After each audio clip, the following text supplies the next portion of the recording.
आंनि थै लाना सुजुनाय नोंनि सिमां सिरिना थानाय बिबारफोरखौ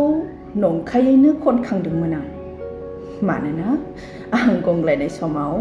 जेन' नों लामा बारलांनो खाबु मोनो गिबि खेब बिमा जानायनि मोन्दांथिनि लाजिस्लुनाय नोंनि मोखाङाव बेरखांदोंमोन बेखौ आं नुदों गोसोखौ हमथाहायैयाव उनथिंनिफ्राय नायखोमा हरदोंमोन मानोना कलेजाव फरायनाय समनि मुहिनां आंनि सनामोन नों आंनि खन्थाइनि सन्द'फोरखौ नों बुजियो गोबाङानो बुजिया नों बुजियोखायनोथ' मोननो लुबैदोंमोन नोंखौ नोंबो मिथिगौ आंदि नोंखौ उनफिनबा नायहरगोन नाथाय सिगांजों रायदावनाय नङा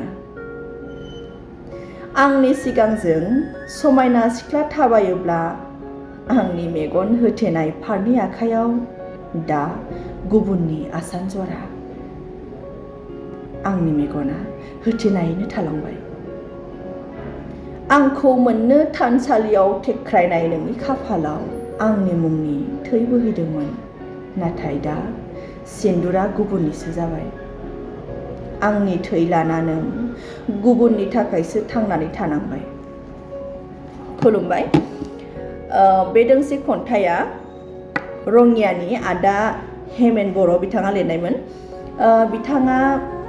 बे बुहुमनिफ्राय जायखारलांबाय बिथाङा रुंसारि जाबाय बिथाङा जेब्ला रुंसारि जायाखैमोन अब्ला बिथाङा जोबोद मोजां मोजां खन्थाइफोर लिरोमोन बिथाङा आंनि फेसबुक फ्रेन्ड दंमोन दाबो हयथ' दङ हेमेन बर' बिथाङा रुंसारि जायैनि सिगां लिरनाय नैबे दोंसे खन्थाइखौ आं जोबोद मोजां मोनो बेनिखायनो आं दिनै बे खन्थाइखौ नोंथांमोननि सेराव बावहरबाय आसा खालामो नोंथांमोना खन्थाइखौ खोनासंनानै मोजां मोनगोन लोगोसेनो बिथांनि जिउमाया जाहाथे सोरगोआव आलो गोजोनै थाबाय थायो बेनि थाखायनो आं गसाइनि सेराव आर'ज गाबबाय गोजोन्थों